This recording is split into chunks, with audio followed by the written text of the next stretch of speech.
Alors salut, moi c'est Jade, je fais partie de la première promo du master.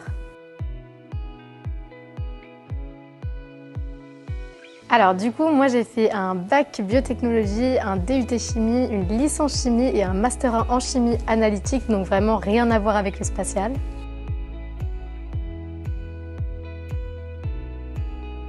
Du coup, moi, c'est grâce à mon stage en Master 1 où du coup, j'ai vu l'application de la chimie analytique dans le spatial et ça m'a vraiment ouvert les yeux. J'ai vraiment voulu travailler dans le spatial. Je m'étais dit qu'il n'était pas trop tard pour changer de voie et qu'il existait forcément des passerelles.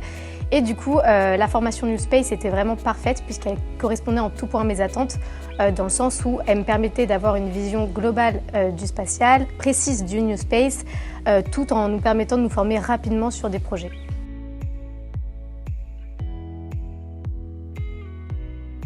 Pour moi, le gros plus du Master New Space, c'est vraiment le fait qu'il soit très axé sur le New Space et c'est aussi pour tous les côtés pratiques. Donc on a beaucoup de TP, notamment en salle blanche, et ça c'est super important pour comprendre la théorie.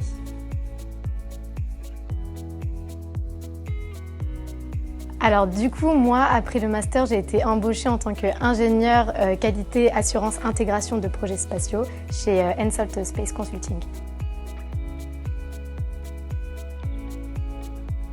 Alors déjà, il ne faut vraiment pas se limiter au statut ingénieur et au statut de recherche, tout simplement parce que quand j'ai candidaté au poste, on n'a pas du tout remis en cause mes connaissances, tant sur le plan théorique que pratique. Bien au contraire, étant donné que j'avais moi des connaissances en chimie que d'autres personnes n'avaient pas, et ça m'a vachement été utile sur la mission pour laquelle je travaille.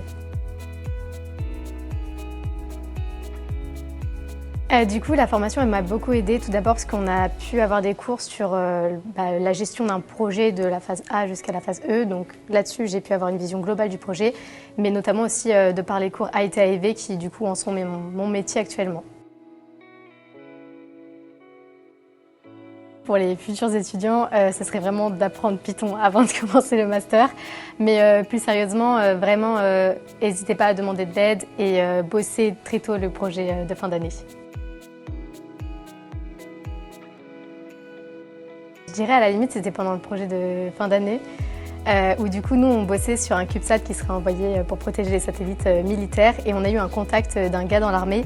Et en fait, quand on l'a contacté pour avoir des informations, il nous a direct mis la pression en nous disant d'arrêter de travailler tout de suite sur ce projet-là ou alors de travailler avec lui, ça dépendait.